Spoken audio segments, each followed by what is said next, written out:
Hello, everyone. Welcome to the official, long awaited, scripted, albeit late, Star Wars The Rise of Skywalker review.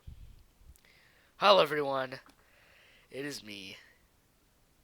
Uh, get ready to look at these four GIFs. The snow falling in the background. I made this on Google Drawings because I was too lazy. But I also made a cheeky little Ray edit there on Palpatine's face.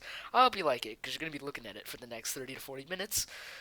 Star Wars The Rise of Skywalker, the conclusion to a nonology of films that has spanned 42 years in the making, released Friday, December 20th in theaters across the United States specifically, but it obviously had released earlier or later worldwide. Receiving an 86% audience score on Rotten Tomatoes. Hopefully those are Star Wars fans. Like, real Star Wars fans. The scathing critic score of 57% and brought worry, fear, conflict amongst the fans. But luckily, that fear was met with relief from the audience score.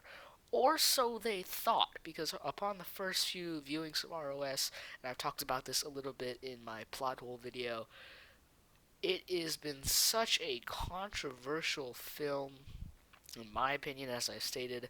I think it is the most controversial film between this and The Last Jedi, and if you want to include the prequels, because so many people say it's excellent, it's wonderful, a wonderful way to end the saga, and although it has its flaws, it is overall very good. And then there's the others who say that, yada yada, plot is rushed, characters aren't developed, you know, what happened. So, the review today, you've been waiting for it. I have been too lazy to do it, so I'm doing it right now. And I'm getting sick, so I might as well do this before my voice is dead. So I might need to take a few drinks of water. But yes, time to go on a rant, shall we? Spoilers ahead if you have not already seen the movie. It's been what has it been? What's today? Today is January 20th, is the day I'm recording this. It's been exactly 4 weeks since Rise of Skywalker came out in theaters. If you haven't seen it yet, I'm disappointed. First of all. Second of all, go see it. I'll also be leaving a poll up in the top right corner. It'll pop up on screen right now. I want you to vote in that poll. What did you think about The Rise of Skywalker? Did you like it? Did you hate it? Were you like, meh, it's fine? Let me know. So, here we go. First important thing that has happened. My mouse is going to go on screen there quickly because I need to click it. Otherwise, it won't work. CHEWIE! Yeah! He got his medal. We are all so happy. This is the greatest Star Wars movie to ever exist. I'm just kidding. But CHEWIE did get his medal. I liked how in the little wide shot where it panned out, you could just see CHEWIE flexing on C-3PO and R2-D2. He's like waving in the air. He's like, "Yo, check it out." Was it a great way for him to get his medal? Maybe. I mean, there's a part of me that dislikes that it was just passed down um, from well, originally from Han, but from Maz to him. It's just like, did he earn it? I mean, he's obviously been there through the entire, from the sequel trilogy to Solo to the original trilogy to now. Yes, he earned it, that's for sure. But he just gets it. Like, it's not. I don't know. I don't know how I felt about that. But he got his medal. That's all that really matters. Moving on. Probably the most important thing that has occurred in this movie is Kylo Ren's story arc.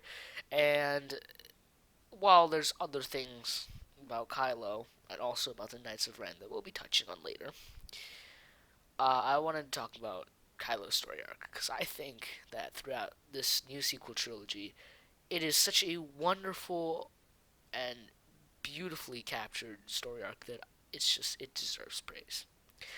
While his redemption to me felt rushed in this movie, I think that Kylo's arc is still without a doubt. I don't want to say the best arc in Star Wars because that probably would go to Anakin, but it's up there. This is hands down one of the best story arcs we've seen. To recap, he is the son of Han and Leia, obviously. Uh, he was born in 5 ABY, aka 5 years after the Battle of Yavin on Chandrila. I forgot the details of it. It was like I think that was the day that the New Republic, was being formed or something like that. Um, yes. He was shipped off to Luke's New Jedi Order, I should say, and he went slap, slap, slap, smack. He just rolled all the other students in there. He took off with a handful of them after Luke saw the darkness in him, and he. I wouldn't say Luke is conflicted, but he was quick to react, and his reaction was, I won't say it's unprovoked, but it was just not. I'm not trying to say it's not reasonable. I'm just saying that see, this is not in the script. That's why I'm struggling here. Um, Luke's ideals there to just draw his lightsaber on Kylo. That just it felt.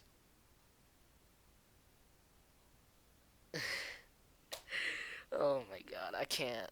I just can't. I can't. I survived the past two unscripted videos, and now I'm just dying. Uh, I can't think of the exact word I'm trying to look for. It's just it was it was too hasty, perhaps. It was just probably should have waited. Just saw it in him.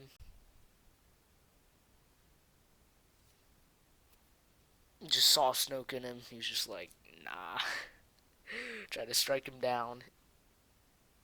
Luke was just an angsty boy back then. Um, and Kylo left with a few of the students who still don't know who they are. Are they the Knights of Ren? Who knows? Wasted potential. Um, but it's all right. Maybe he killed them. Maybe they just disappeared. Maybe they are the Knights of Ren. Who knows? Uh, so he left the temple with a handful of students. He went to Snoke on Snoke's world. This is all from the comics, by the way. And Snoke basically took him in. Not gonna. I don't remember the entire thing. It's not in the script either.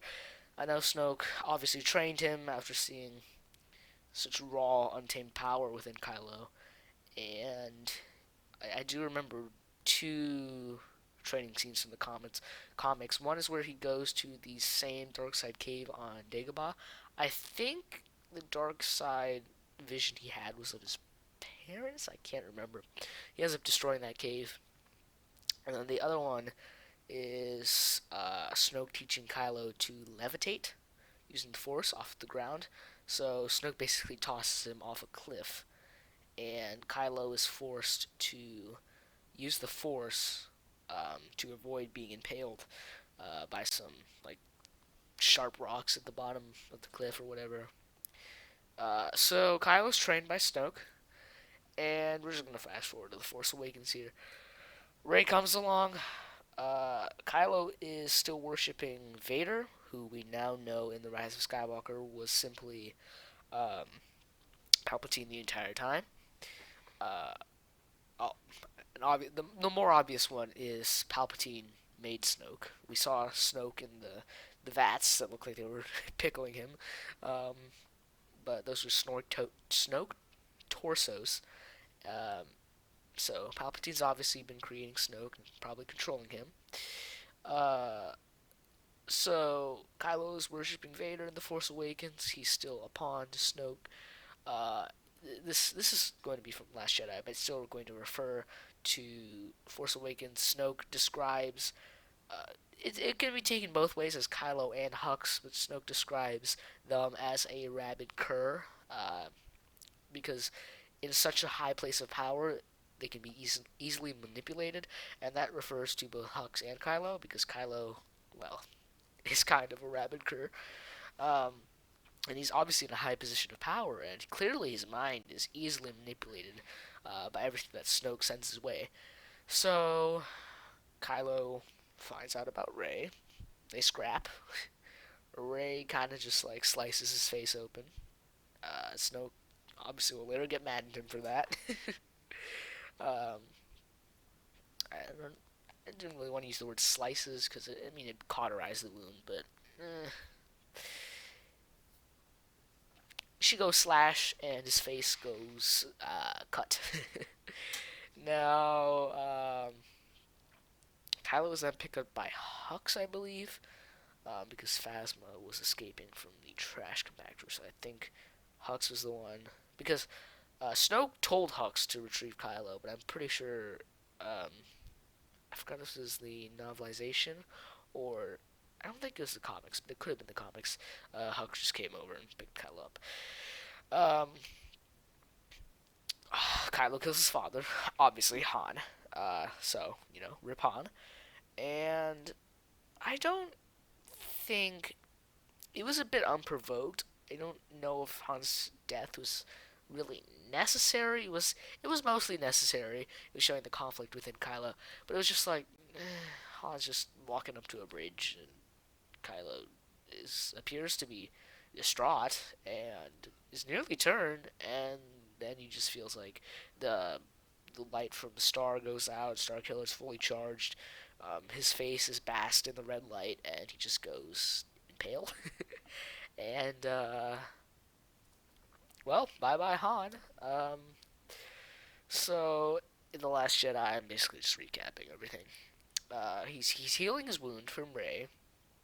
Snoke is, I would say, disappointed in him. He smashes his mask, which is now reforged in the Rise of Skywalker. Is something that relates to the theme of letting the past die when they never really let the past die. Rey doesn't let her past die. Kylo lets his past die, but he can't kill Leia. He reforges his helmet. He has a memory of Han in this movie. So I think that, well, it was sort of a retcon of that theme, but it also was a good way to show how that theme wasn't really applying. Um, Kylo betrays Snoke, which should have been seen like by the Praetorian Guards or by Snoke. I don't know. Probably it was just Palps. Um, and Snoke goes bye bye. Kylo is still an angsty teenager and wants to kill his own master Luke. So on the Battle of Crate, he orders all this AT-ATs, AT-ATs, walkers, to fire on Luke, who's obviously a force projection, and that doesn't work. He screams, as he always does. We're just going to skip the rest of that. Rise of Skywalker. The redemption, like I said earlier, it felt rushed, but I think it was well crafted. So, Kylo, at first Palpatine wants Kylo to kill Rey so that Palpatine can return in Kylo. Uh, and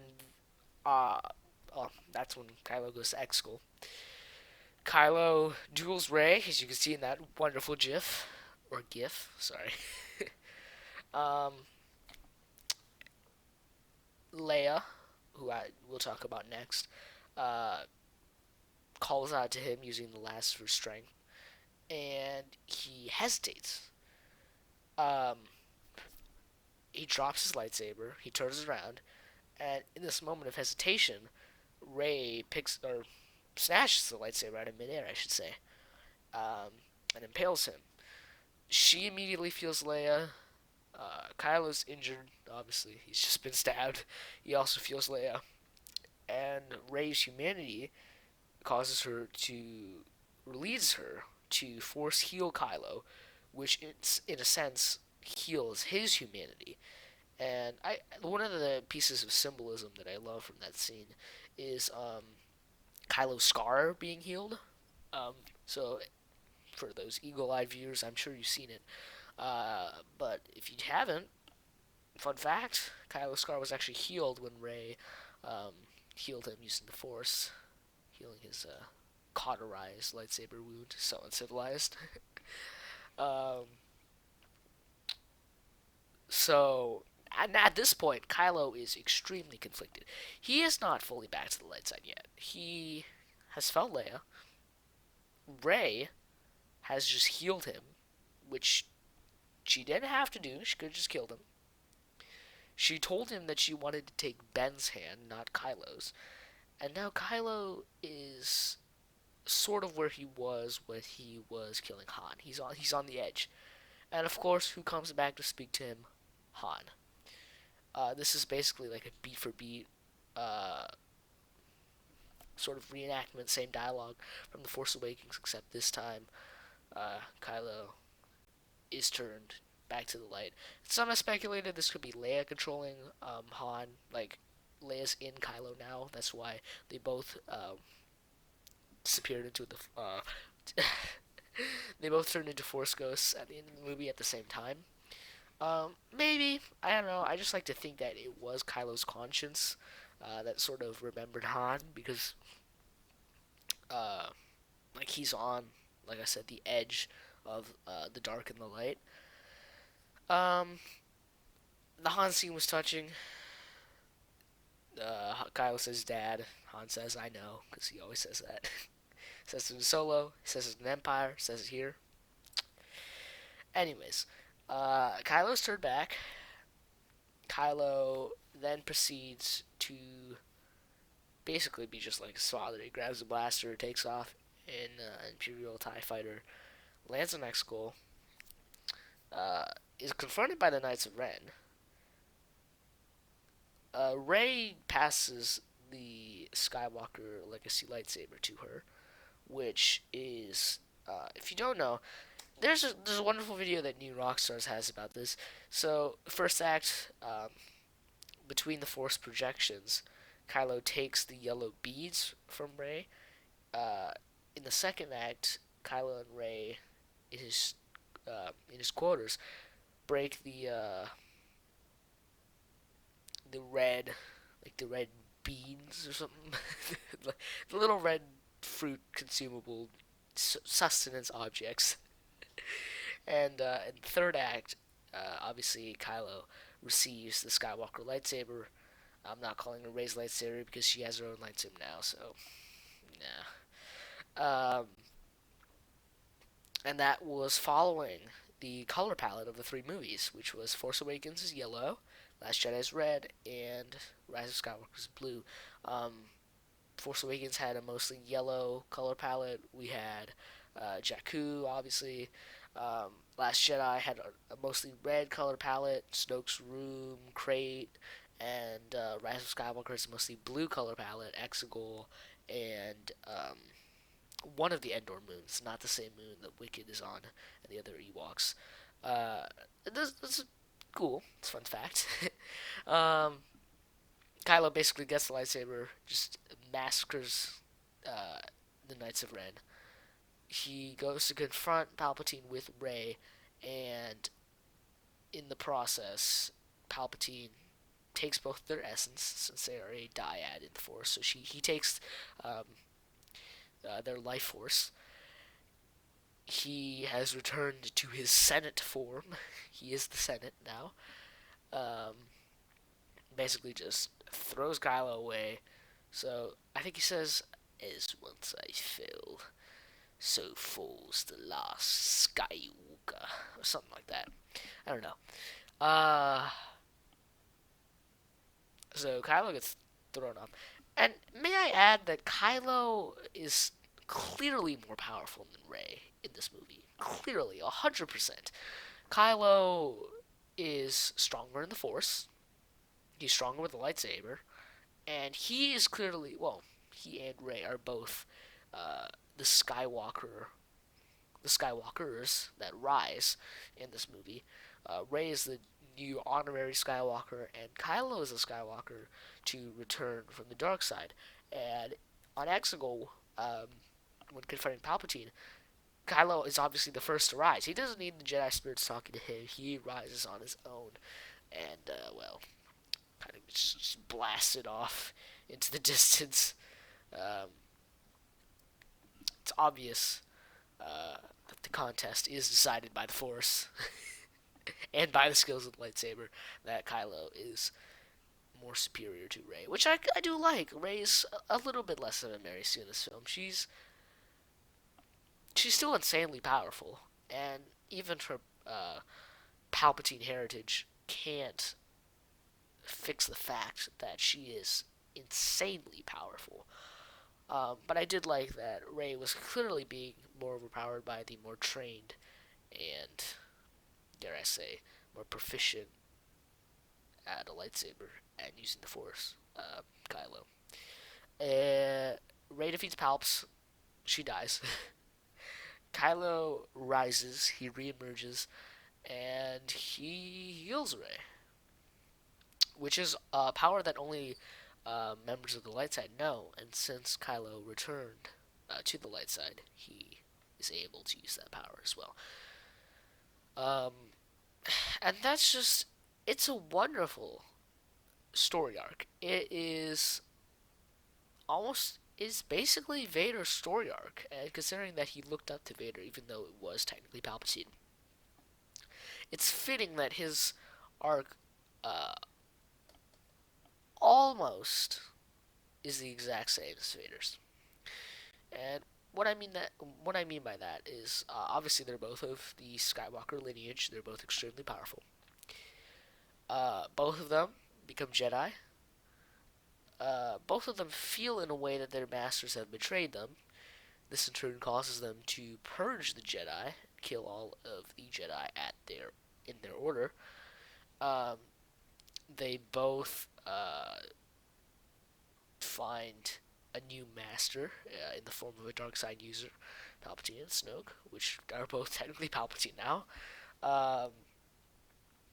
Kylo trains. Vader trains as well. They encounter a member of the light side of the Force who bests them. And in the end, they both redeem themselves. However, they both lose. What should I say? They both have to pay the price for their sins in a way, so they both lose their life, which is, it's poetic. It's like poetry. It rhymes. So yes, that's Kylo. I think that's all I wanted to talk about Kylo. I didn't have much else in the script about Kylo. Moving on then. What is that? Press. Okay, no. We're going to be talking about General, formerly Princess Leia Organa of Alderaan. May I add about the Mandalorian that Carcentia dude is also from Alderaan. Alright. Moving on. I feel like with what they had from Carrie Fisher's unfortunate passing, that the film utilizing Leia was cohesive enough. Obviously, they used their rotoscoping technology, which wasn't the greatest. It was fine. It worked. I think is better than just like a completely full CGI face. Like, what am I talking about? Let's just say like Leia in Rogue One and Tarkin in Rogue One, and the rotoscoping technology, while it does make the edges of the face blur, is, I would say, superior form to pure CGI, because at least it captures most of the actor's performance. And represents them as close as they can in a way. I felt like the repurposed dialogue in this movie from Leia, I don't know if it fit. I mean, she said never underestimate a droid, and then BB-8, pokes that canister that explodes while they're on the chase, and Rey repeats, never underestimate a droid. I don't know. It's fine.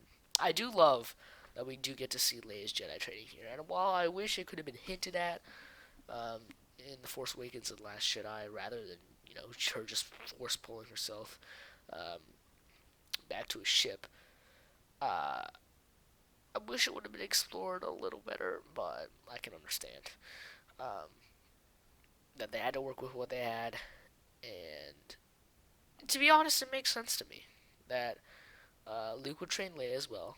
Obviously, they are both equally as powerful in the Force, possibly even with Leia being stronger. Leia has clearly been seen as, well, we don't get to see her Force abilities um, due to her upbringing on Alderaan. She's clearly more calm. Uh, she's clearly, dare I say, more intelligent, especially with like battle tactics and whatnot. And therefore, she probably would be a better Jedi than Luke had she been the one that would have gone to Tatooine. Um, that's just like natural. That's saying that. She wouldn't have gone to Alderaan. She wouldn't have done that. But I just think that naturally, Leia probably would have been the better Jedi. Just saying. Anyways, I do love that we do get to see some of Leia's Jedi training, though. And I think that Leia's death was a fitting end for the story uh, uh, of Leia. I wanted to say that in a fancy way, but it's just the story that Leia. um, I do love that they didn't just introduce it in the opening fanfare, the text crawl, or they didn't just have her pass away randomly in the movie. I do like that her death gave meaning and helped redeem such a character. I really do enjoy that. I think that was a wonderful way um, to conclude Leia's story arc. And while I do understand that obviously the actor is not Carrie Fisher in the scene where Leia is speaking to Ben, it just works for me. All right, it works for me. Pacing of the film. I do agree with most of the critics. It does suffer from pacing issues. The first two acts of the film, I've seen a lot of people complaining about it that it's like too fast paced, like it's excessively fast paced, like excessively. But to me, I thought it was fine. I don't know about the hyperspace, like the light speed jumping. I don't know. I didn't think that was necessary. Uh, oh, did I mention at all in this review that I've seen Rise of Skywalker twice now? No, probably haven't. On my second viewing, I obviously paid a bit more attention. Obviously, I wasn't focused on the plot on my second viewing, so I focused a little bit more on the pacing. And to me, it was fine. It's sort of like Return of the Jedi. It's like a pirate adventure. Return of the Jedi was a little bit slower paced, especially like Luke's introduction and the reintroduction of all the characters. Um, this was just like, yes, get the Rebel spy information, or how should I say, get the First Order spy information, bring it to the Resistance, and then take off because Palpy's back. uh, take a drink here. Okay, what else do we want to talk about pacing? Basically, with JJ retconning most of what Ryan had put into place, that took up a fair chunk of the film. I feel like if the original plan, uh, like the original trilogy, to have three different directors um, direct the films, I feel like that could have been better. Um,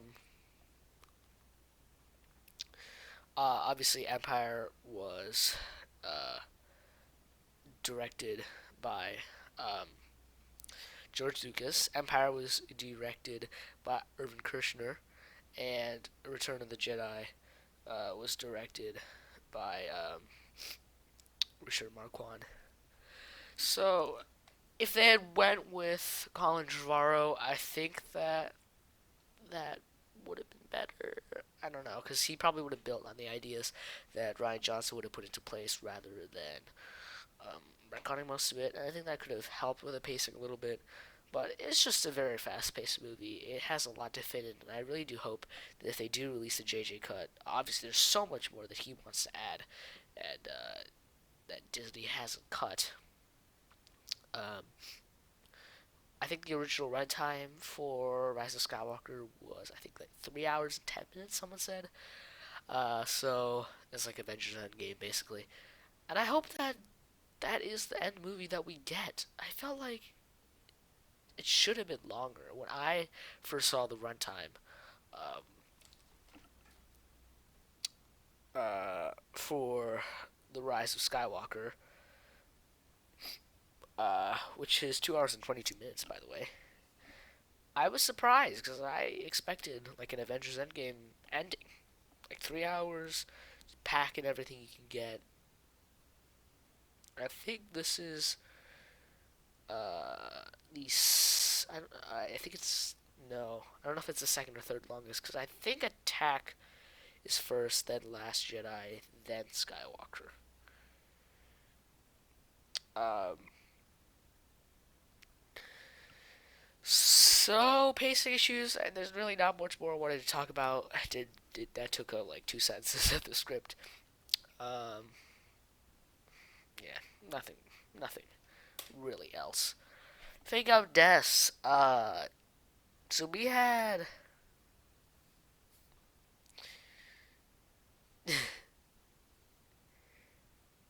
three. Ten. I'm debating if I want to just touch on two if I want to talk about all three.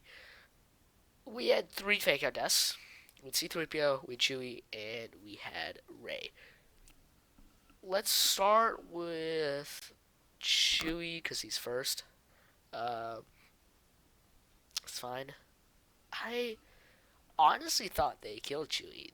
Uh, that was a good twist, in my opinion. That was a good subversion. Uh, there was a part of me that felt like he wasn't dead from like the promotional trailers and all of that. It was clear that um, Chewie was going to be in like the final battle with Lando and whatnot, and we hadn't seen that scene yet. And that was like in every TV spot that they ever had. So yeah, uh, hey, it's not as bad as Chewie getting crushed by a moon in Legends. Trust me. Uh, okay, I checked.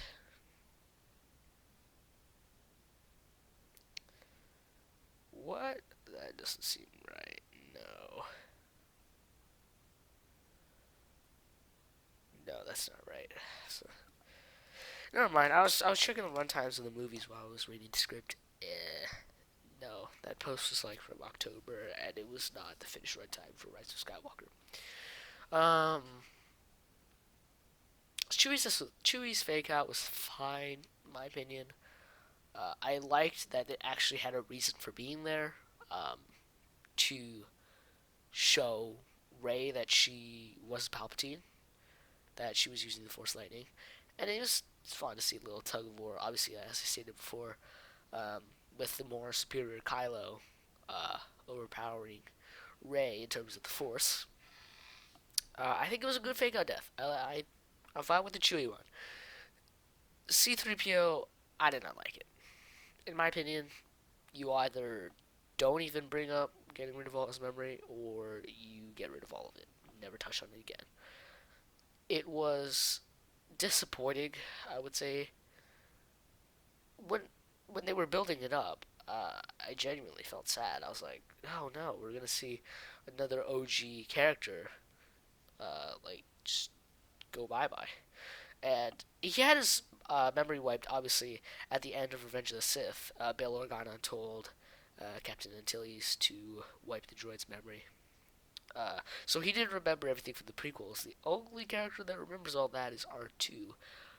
All that conflict, unless you're talking about just like being in the prequels, and that Chewie would also count for that. Um, so, like I said, you either just erase his memory, and that's it, or you don't bring it up. When they erased it, I genuinely felt bad because they had been building up to it for so long. Um, One of the things I loved about the movie, I was like thinking to myself while I was watching it, is the repetition um, of Poe saying like everything we've done all this time like for nothing, and then C-3PO repeats that right before Babu Frick is about to wipe his memory. I thought that was beautifully done. C-3PO's comedy afterwards, which I have talked about a little bit, and there's this slide about C-3PO. I don't know if we're gonna elaborate on it. Maybe I don't know if I talked about it in the I think it was the plot hole video. Like my entire theater was dying at C-3PO for the comedic relief, and I think C-3PO had a really good arc in this movie, which we'll talk about later when we get to him. It was hilarious to see C-3PO after his memory wipe. You know, he was like, "Oh, Babu Frick, he's one of my oldest friends, and this is madness." And Poe is just like, it just swears. Is this C-3PO movie mental blank? Interesting. Uh, how dare you? We've only just met. So yes, but actually no. Kudos to Anthony Daniels for basically playing C-3PO. I think in every movie, at least in some portions. I forgot about Rogue One. I don't know if he played 3PO in Rogue One. Anyways, we're getting off topic here. I just hated the idea of R2 like having his memory backed up. Maybe a solution for this was to have his memory backup be from like farther in the past, so he wouldn't remember everything, but he'd remember some things. Or, like I said, don't have him remember anything, or just don't even bring up the memory wipe. I feel like there are just like more logical solutions to translate the Sith. He doesn't. So there's a law passed by the Senate during the Galactic Republic, most likely by Sheev himself, since he doesn't want anyone reading the ancient Sith Wayfinders, that no droids are allowed to translate Sith. But if he can't speak Sith, and he knows where the Wayfinder is, why can't he just like point to a map or something? Just be like, oh, it's right there. Yeah, that kind of would have like saved us from the entire Kajimi conflict, which kind of was useless. Um, oh, fake out deaths. Babu Frick, Zori Bliss, everyone on Kajimi. Like, come on, man. Come on. If they're gonna die, have them die. And then finally, Rey, Mary Sue Skywalker. Her death was fine. Uh, as I stated in the Kylo redemption arc, it gave Kylo something to redeem him with. He paid for his sins by reviving Rey. And one thing I did like was that Kylo was injured. Like probably I don't know if he broke his foot or something. He was limping and he kept falling down. So he probably at that point thought that his life was worth less than Rey's anyways. So he just decided to give her his life force instead of living on himself, which probably would have been more beneficial. But then again, I don't think anyone would accept him for who he is after everything he's just like Vader. Um, Obviously, when Vader died, or if Vader was redeemed, no one would accept him. But even after he died, when it was revealed to the new Republic, the new Galactic Senate, that Leia was Vader's daughter, it just like destroyed her career. I'm about to end this Leia's career. I forgot. It was one of Leia's friends, I think, who like distrusted her or something. I forgot. But yeah, I don't think they would have accepted him. So he probably thought that her life was worth more than his, and therefore Kylo chose to give Rey his life force. I don't know. I feel like probably most of the people wanted Rey to die. I think, because, well, most haters would say that she's a Mary Sue and therefore she should die. And then, like, the statement of um, women power and feminism and all that that's been everywhere recently. Um,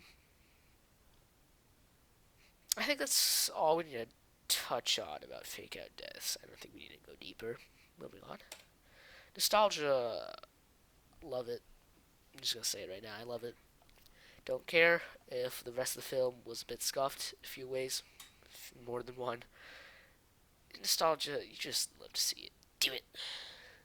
Wonderful. The dark side of the Force is a pathway to many abilities some consider to be unnatural. Love it.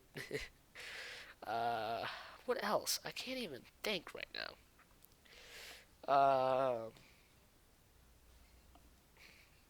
Other nostalgia. I didn't put it in the script, so.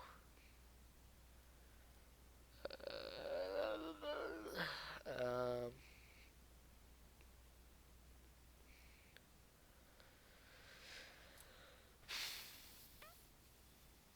I'm like trying to think here.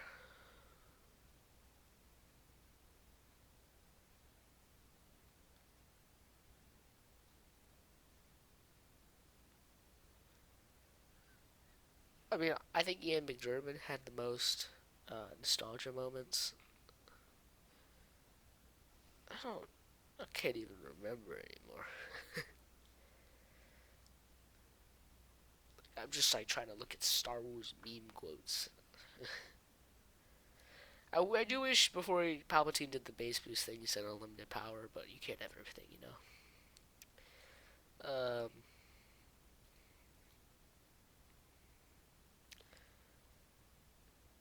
I think one of the most nostalgic characters that they brought back just for nostalgia was Lando. There wasn't a need for him in the plot, but it's like, sure, we'll bring him in. Uh, it's a good capper for the Skywalker Saga. Um, since I can't think of anything, it's not in the script. I'm just gonna skip this.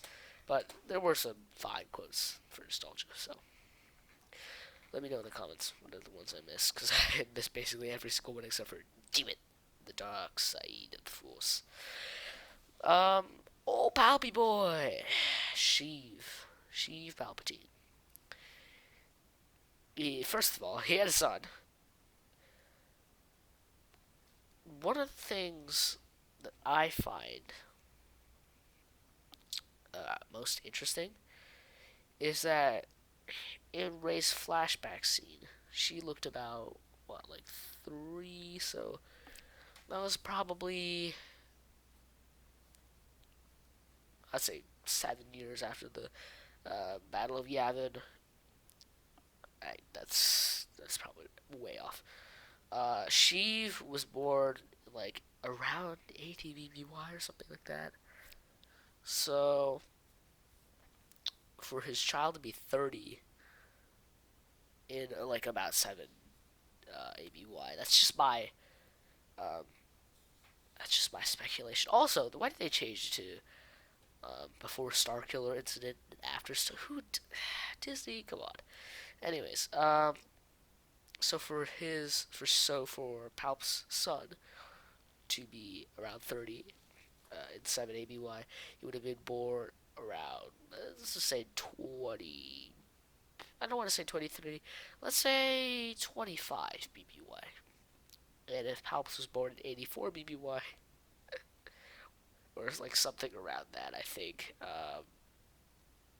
like just say 80 BBY, he would have been in his near 60s when his child was conceived and born. So that's funky. It is possible that he influenced the midichlorians to create a son, but I don't think so. It's just probably the timelines just don't match up. Continuity error. Um, maybe my knowledge of the ABY, BBY timelines are just scuffed. uh,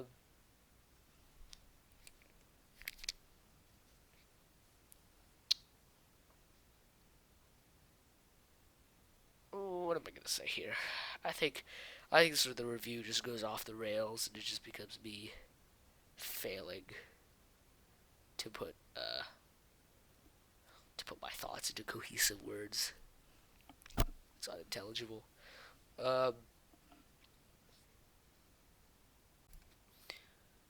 Um, so I think that since JJ is bringing old Sheev back, I think that it should have been stated explicitly um, why or how he returned, and obviously we got Dominic Monaghan's character uh, stating that dark science, cloning, secrets only the Sith knew.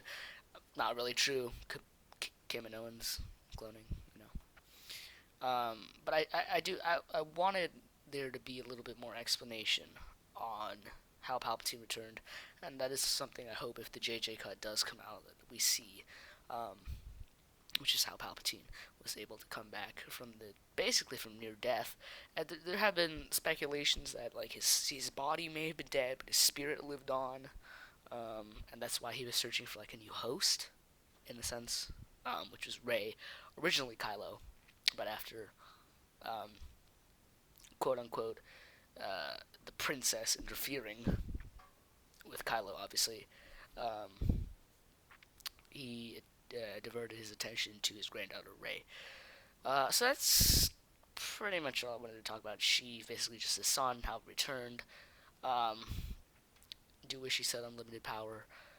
Uh, I think that is sort of reminiscent of him dying to his own lightning being deflected back at him to his battle with Windu. Um, other than that, it's fine. I think I'm fine with Palpatine returning. Could it have been better? You know, could it have brought other villains like, I don't know, the Sun, or even if we're reaching the legends here, Nihilus, Revan, who's technically canon now.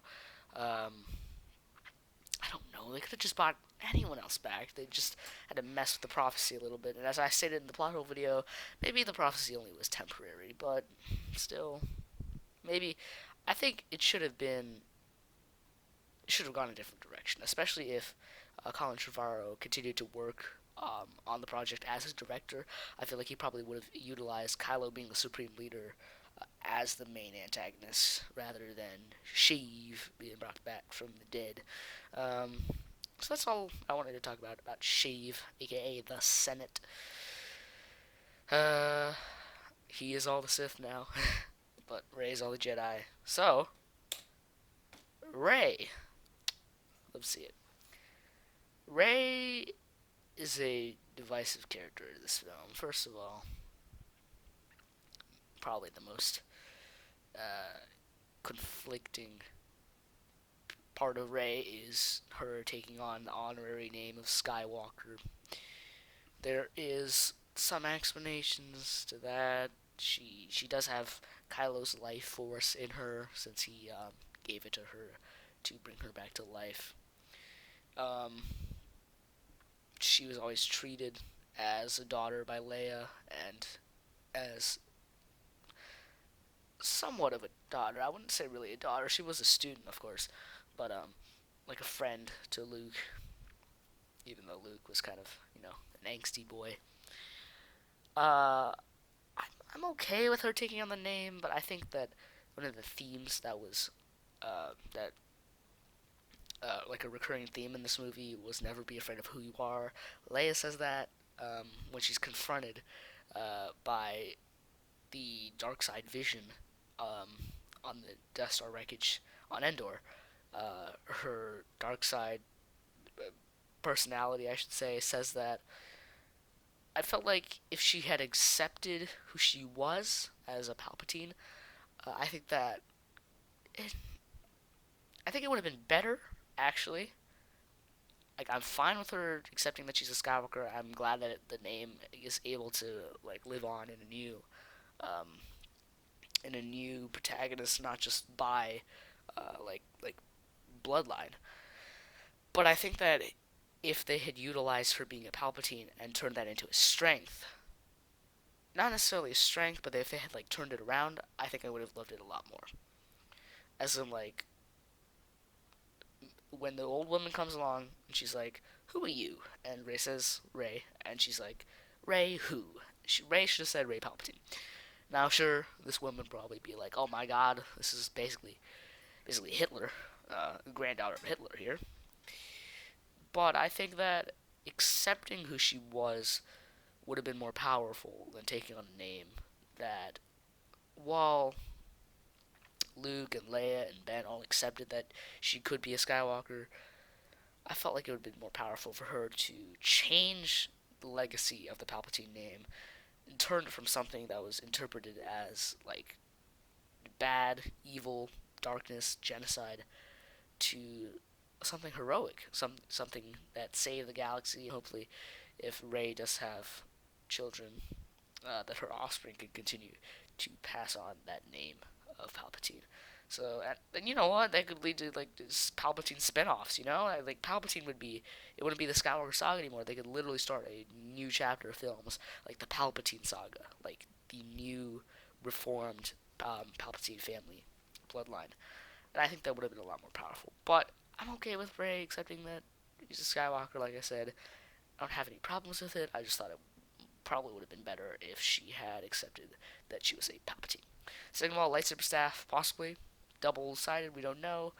Her lightsaber blade, I've talked with multiple people about this who've inquired, is the color yellow, which was carried by the Jedi Sentinels in Legends and in the Old Republic, and the Jedi Guardians in canon, as shown in Clone Wars and Rebels. The Temple Guards that apprehended Barriss Offee and the Temple Guards that also Kanan met with in his visions.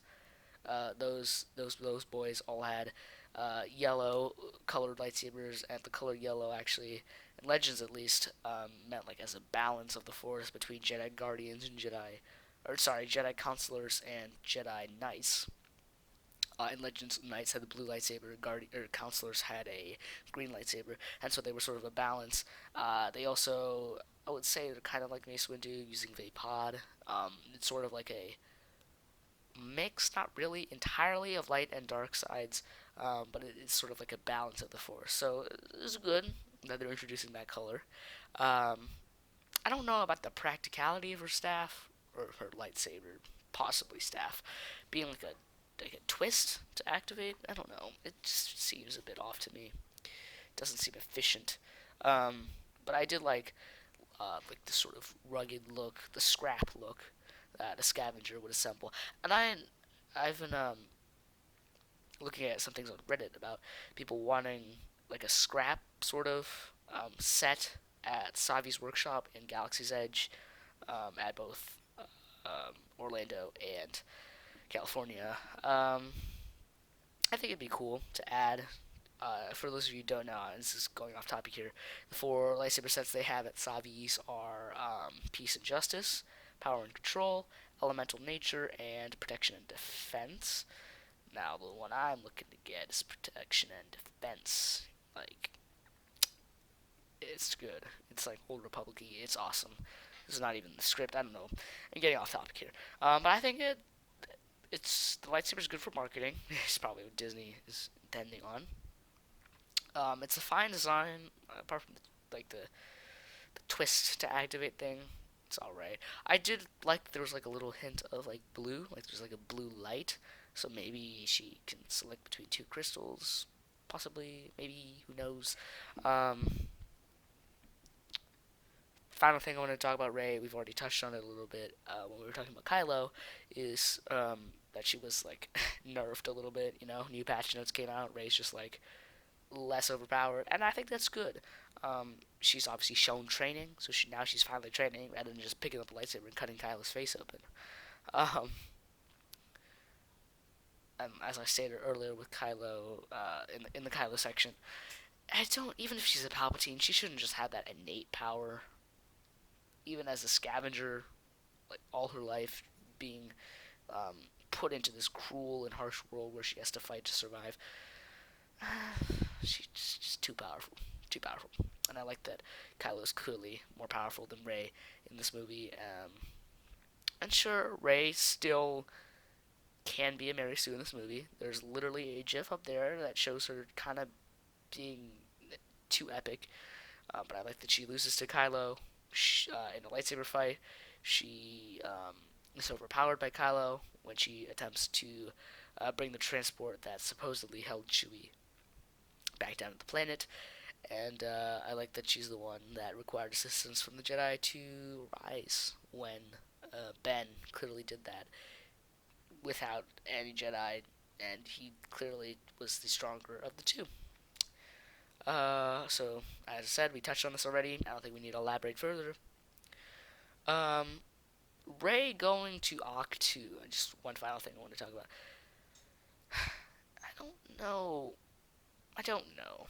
I'm gonna be honest. A Jedi's weapon should be treated with more respect. She is seen as the optimistic one, and all of a sudden she just gives up. She just follows in Luke's footsteps after discovering that she's a Palpatine. Sure, it can be detrimental on your mind that your lineage can be destructive, but I don't know if it was necessary to have her do what took Luke, the destruction of his entire Jedi Order, and fall of his one of his trainees, to go into exile. I don't.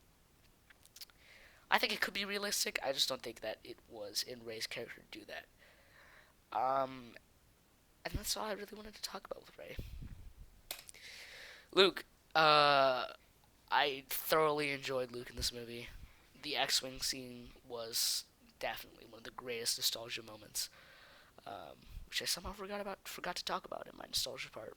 Unfortunate. By the way, getting off topic again, it's actually the next day, because yesterday I was recording at 11:30 p.m. Now I'm recording at 11:20 p.m. I just started recording, obviously, right as we were talking about CHEWIE. I am sick now, as I talked about earlier, so my throat is dying, and I probably will die. Luke. I thoroughly enjoyed Luke in this movie. Well, I felt like, what is that? Oh. Sorry about that. That's just disgusting, you know? Well, I felt that Luke's arc in The Last Jedi was absolutely gorgeous. It was stunning. Rian Johnson did an excellent job with Luke's arc. But you have to obviously say that Luke's arc didn't make sense from the beginning. Like, just the as with Rey, in a sense, the optimistic, like he never gave up trying to redeem Vader. He's persistent. He's clever. He just, after a simple turn of one of his trainees and the destruction of his order, he just gives up. And it's aggravating to see it, but in the end, you know that his redeemed character makes him better in the end, even though I don't agree with his starting point in The Force Awakens and The Last Jedi, even though he only appeared in like 2 seconds of The Force Awakens. What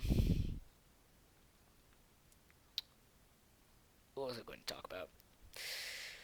See, may not have gotten to the last few slides here with the script because I'm a little lazy. I'm going to be completely honest here.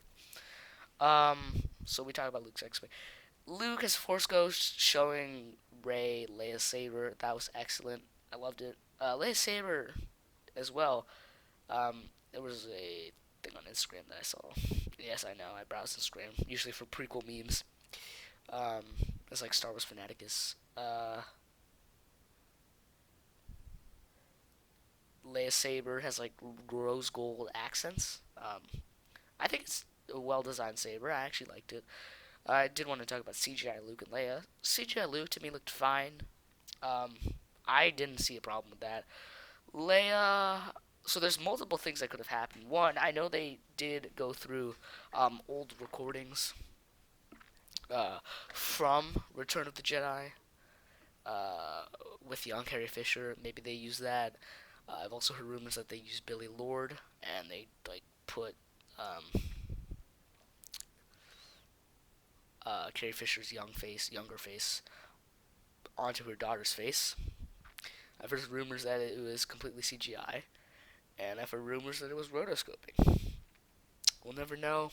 To me, Leia in that scene, when I first saw her, my first viewing, which was on opening day, I attributed it most to me seeing Force Ghost Yoda in Last Jedi for the first time, because I think that both of them, they felt off to me at first, but the more I looked at it, it's better, I think.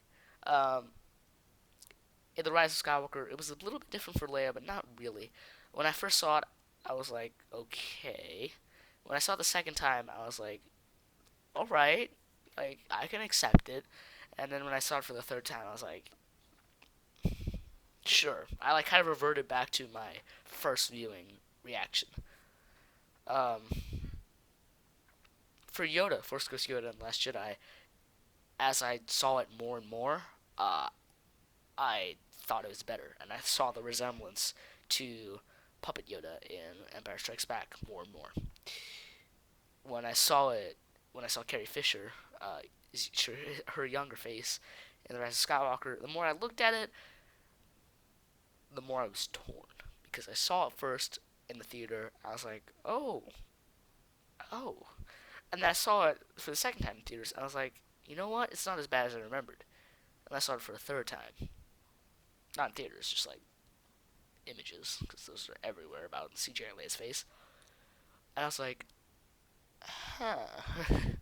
So, to clear things up, she kind of looks like she's from Battlefront 2, but not really. I think the CGI is fine. I can live with it. Looking back at like Rogue One CGI, I thought that Tarkin's face was actually pretty well done. I thought that Carrie Fisher's younger face in Rogue One could have been better. Um, yeah. Moving on. Oh well, I think my thing broke. I have to click it. There we go. The Knights of who now? The Knights of Ren. Um, the boys that we all certainly love. Um, they were useless. I'm gonna be just completely honest. Were they, as I said earlier, were they the fallen trainees of Luke Jedi Order? Who knows? We'll never know.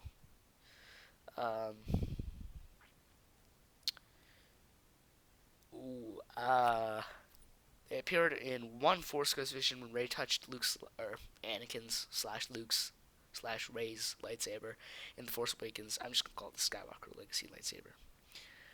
Um,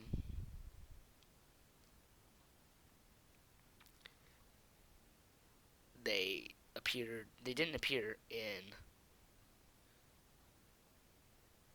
Last Jedi because Ryan Johnson kind of replaced them with the Praetorian Guard. I would have been fine if they were replaced instead of Praetorian Guard, but literally the Praetorian Guard I think got more screen time than Knights of Ren, and that's just sad because the Knights of Ren are supposed to be like Kylo's elite agents, I suppose, like assassins, not really, but sort of. Like they clearly march with him, um, like everywhere.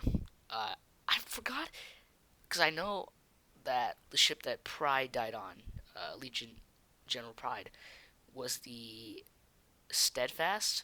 I don't know if that was the ship that was above Kajimi that like all the officers were on. I don't remember. Um, but they like walk down the halls with him. They're like his bodyguards in a way. They're clearly very capable. They destroy this force sensitive Ben when he only is carrying a blaster, but when obviously when he gets a lightsaber, that's just it's done. But I don't know how I felt about Vikrul, Apalek, Ashar, Trudgin, Cardo, and Kurak. I don't know how I felt about them. It's just They're cool, I guess. This is really just to sell toys, you know it. Sell merchandise. Um,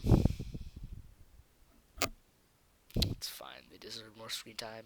Maybe we'll get to see that in the JJ cut, but I bet they were so unimportant. Most of you didn't even know their names, and you're pretty shocked when I was just like, Vicrul. Nice Ren. Don't need to touch on them. Moving on. C3PO. I talked a little bit about this in my plot hole video. So we talked about him in our fake out deaths. I already stated that. Uh, like I said, either erase this memory entirely, or don't bring it up at all. I stated in my plot hole video that I thought that C3PO was an excellent comedic relief character in this movie. The audience was my audience on my first viewing and my second viewing thought that he was hilarious.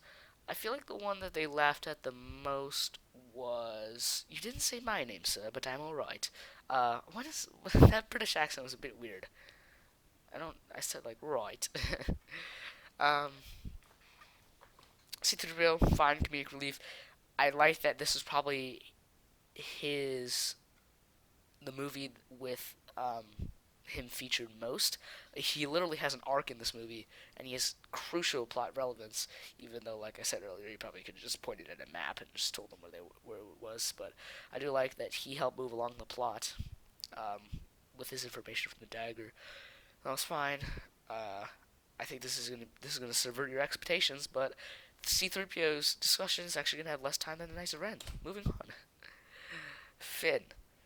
Um, Finn, in my opinion, had his second best performance, if that makes sense, in this new trilogy. Obviously, the one where he was featured most heavily was in Episode 7, his introduction. He's the Stormtrooper deserter. He had an excellent background storyline. While he didn't do much on the attack on Starkiller Base, mostly throughout these three movies, he just screams Rey. Um, I thought that at least in the first two acts of The Force Awakens, Finn was an excellent character. Last Jedi, don't even get me started. Should have killed him, to be honest.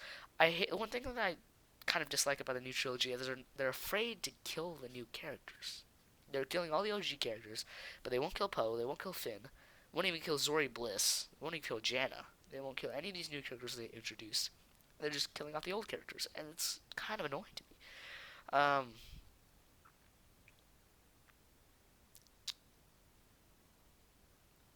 So the one thing, the most important thing to talk about is that one thing that Finn never got to tell Rey. And in the JJ cut, this was actually specified. And I think JJ actually in a panel said this like explicitly that Finn is force sensitive. He literally talked to Janna. He was like the feeling um, of like deserting the First Order. So maybe there's like a secret operation to get force sensitive children into the First Order so they can't be enemies of the First Order, perhaps? I don't know. Um, but it has been stated by JJ that Finn is force sensitive. Originally, that whole thing with On the Steadfast, where BB-8's opened up the hatch so that Jaina can throw in the explosives. Originally, Finn was going to open that with the Force. Um, I think it would have been nice to say that Finn was force sensitive. Again, hopefully we see this in the JJ cut. I'm pretty sure we will, according to multiple leaks about the JJ cut. But, it could be a spin-off. It could be a Finn training spin-off, and Rey could be his master. Um, Overall, I felt like Finn, as I kind of started to talk about earlier, but like I went off the rails. Finn should have died in the Last Jedi. He should have made that sacrifice. I don't care if it didn't do anything. Maybe I don't know. He should have destroyed the laser, and like the AT-ATs would just destroy the door, or like give him some relevance. Last Jedi, you went with Rose to Canto Bight, and what did they do? They freed some horses. Uh, 5 years, I think they're called. Um, I don't know. He convinced a kid whose name I actually have from my script for last year's Last Jedi, or 2 years ago. Last Jedi review that I never put out. Let's see. Where is it? There you go. Last Jedi review number 2. Timiri Blag, I think. Yes, Timiri Blag, the boy with the broom. Did it really? Don't even want to get started on that. Which brings me, talking about Finn actually reminds me of something that I wanted to talk about, but I never had a chance to. The three main characters in this movie, Poe, Finn, and Rey, I felt like they bickered so much that it kind of took away from their friendship. Um, when Poe and Finn return from getting the information from the spy, Poe is, having like kind of, it's sort of like a joke, but it is a little bit of an argument to Rey. Rey says, "What have you done to the Falcon?" Poe says, "What have you done to my droid?" And then Poe basically insults Rey. He's just like, "Yo, why are you on this planet training? Like, we kind of need you up there." Um, Rey is like disgusted at this revelation. Finn's just like, "Yeah, we do." Um, it's horrendous. Rey doesn't want Finn and Poe to go with her on her mission. They insist, and she's just like distraught. She's disappointed. Uh, Rey, Poe, and Finn, when they're on the moon of Endor, Rey obviously goes out in the skimmer. Poe turns to Finn, and I forgot the exact argument they had, but Poe was like, "Well, I'm not Leia," and Finn basically says, "That's for damn sure," and that's a crikey. Like, shouldn't shouldn't need all this conflict between the main trio, especially when they're all supposed to be like the main characters, the characters that have the most growth and the most plot relevance. So didn't like it. It's fine. It didn't really affect the viewing that much, but it's just like a thing that you notice um, when you first view it. You're like, why is there so much argument? Easter egg goes, plenty of them. The most probably the thing that I remember most, the biggest Easter egg, is Nia Num. Unfortunately, he did die in the final battle. Tanta 4 was in the final battle, and it crashed. Nia Num was piloting it, um, and Palpatine shot up his base boosted unlimited power, and the Tanta 4 just went down. Um, Other Easter eggs that I can think about, most of them are like the nostalgia dialogue. The Red 5 callback um, with Rey uh, piloting Luke's X-Wing. I loved it. Red 5, it's so good. Um, I do like that the Emperor's like rebirth, like his return, his perhaps maybe cloning, his message, which was heard in Fortnite, by the way. I was there. I'm just kidding. I wasn't because my game broke. I couldn't sign in. Like half of the people. Um, the Sith fleet, like the Final Order. It all kind of follows the same plot as the comic book series Dark Empire, which is cool. Wayfinders, cool. They look like holocrons. Uh, Dejarik, which is hollow chess. Um, a fun little nod. Um, I did like that. Well, I felt like it was not necessary to fully use it as a plot device. The Sith language, the Forbidden Translation, was actually a Star Wars Rebels reference from Twilight the Apprentice. So Katano, she calls it the Old Tongue, whatnot. Um, Obviously, Force healing. That's like it's sort of an Easter egg, not really. Uh,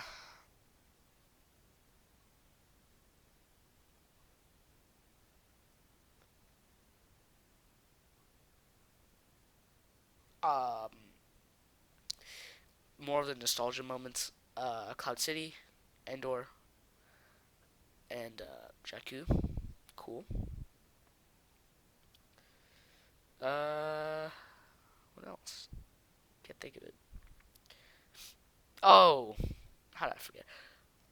Wedge, he came back. I'm so happy that Dennis Lawson came back. Who, by the way, fun fact, is Ewan McGregor's uncle. Fun. It says nice flying Lando. I love it. It's so good. Um, Chewbacca medal. Other Easter eggs in the Force dialogue scene with Rey. Kanan appears. I believe Adigalia appears. I'm actually not sure if it's Adigalia. Um, Obi-Wan appears. Both versions of him. Ewan McGregor says these are your final steps, Rey, which is contrast to him saying these are your first steps, Rey, in The Force Awakens. They use the same little clip from Don't Be Afraid from Alec Guinness from A New Hope, so that he says Rey again. Um, Liam Neeson comes back as Qui-Gon Jinn.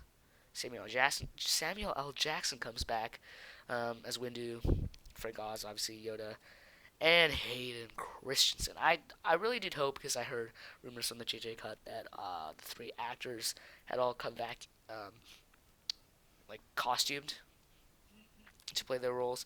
I would have thought that they would have shown the actual actors, but it's unfortunate. Kanan Jarrus had returned as well, alongside Ahsoka Tano to speak to Rey. Uh, I think Luminara Unduli came back as well to speak to Rey. It's just very nice that they had all those returning actors. I love that they had connected the animated series with the movies, because the animated series are canon.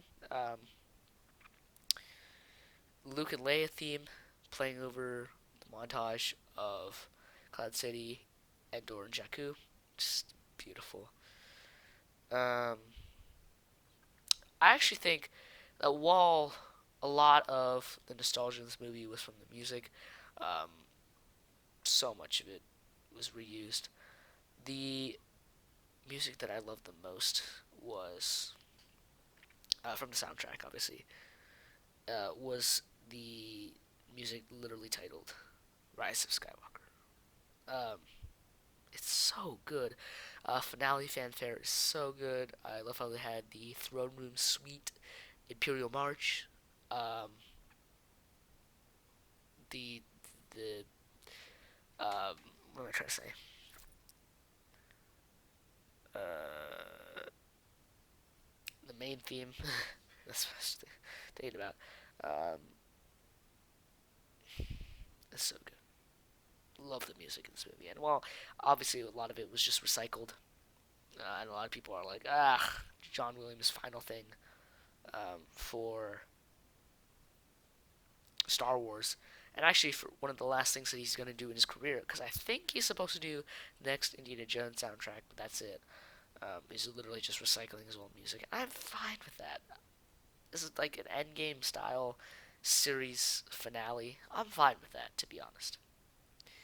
Um, it's it's fine. I'll accept it, and I just love that. There's getting sidetracked again here. There's a wonderful channel called Sideways, that breaks down a lot of music stuff, and one of the people that I watched, about like Kylo's theme, how it relates to the Emperor's theme, and how Kylo's theme relates to Rey's theme, how the Force theme was originally Obi-Wan's theme, um, how Luke's theme was the main theme. It's very complicated. So moving on, that's it. Summary. Uh, Chewie got his medal, most important thing. uh, Rey, I think, should have accepted that she's the granddaughter of the Sheev. She gotta accept the Sheev. I love that she said, "Do it." Chewie. Oh, this is one of the things that I mentioned in the plot hole thing that I just had on the script. Chewie roaring, Leia death, very emotional.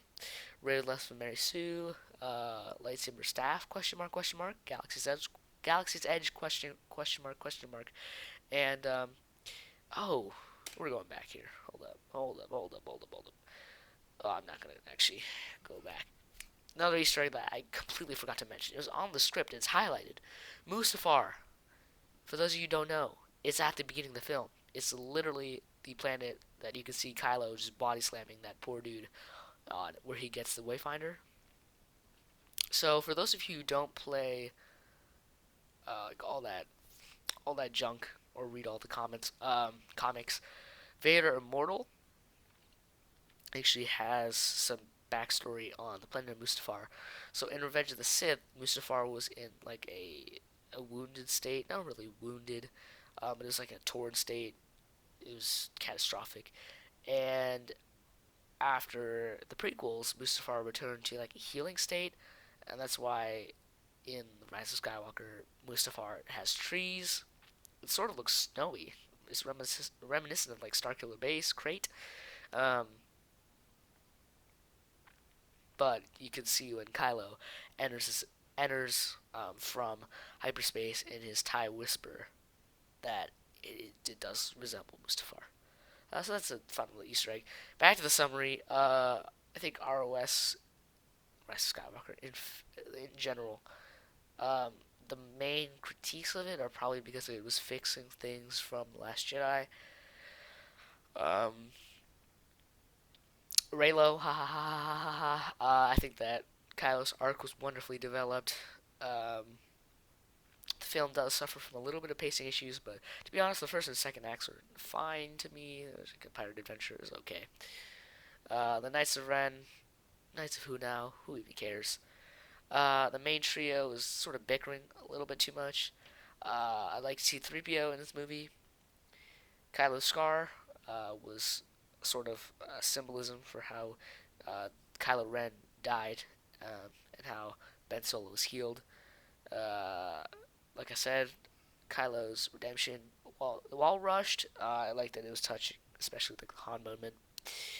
One thing that I did want to add is that I came into this movie expecting Kylo to die, or um, be redeemed, because that's obviously like how all movies with especially conflicted villains like Vader. Well, Vader wasn't conflicted, but I'm talking about just like Vader, and conflicted is Kylo. They're usually redeemed. They're brought back. A happy ending, you know. I came into this movie expecting Kylo to either die or be redeemed, and I was still blown away. He was redeemed, and he died. It's just like I said. It's like Vader, and that's what I really did enjoy. There is not much else I wanted to mention. Luke, epic in this movie. Nostalgia, so much of it. Easter eggs, so much of it. And how did she return? We don't know. We'll probably find out sometime.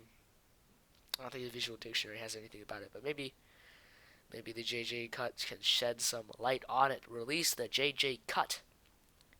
Once again, I'm going to remind all of you viewers who stick here till the very end to vote in the poll up above. Did you enjoy the movie? Did you think it was fine, meh? Or did you think that this is probably the worst of the trilogy and maybe even the worst of the saga? Let me know. If you want to join the Jedi Order, pick up that lightsaber and subscribe. Stab that subscribe button. Leave a like if you enjoyed this video. Leave a dislike if you did not. If you did dislike, please do tell me why in the comments down below so I can improve on it in the next video. Twitter and Instagram will be on screen right now or in the description below. Ring the notification bell so you don't miss my next video. Hint, hint, hint. Rating all 9 Star Wars Skywalker Saga films. Maybe I'll even throw in Rogue One and Solo. I haven't decided yet. That's it. I don't have anything else to add. May the Force be with you. Thank you so much for sticking around. I know this is a long-awaited review, and it took a long time to get done, so I would like to thank each and every one of you. Thank you so much. May the Force be with you. And, of course, Yoda W for life.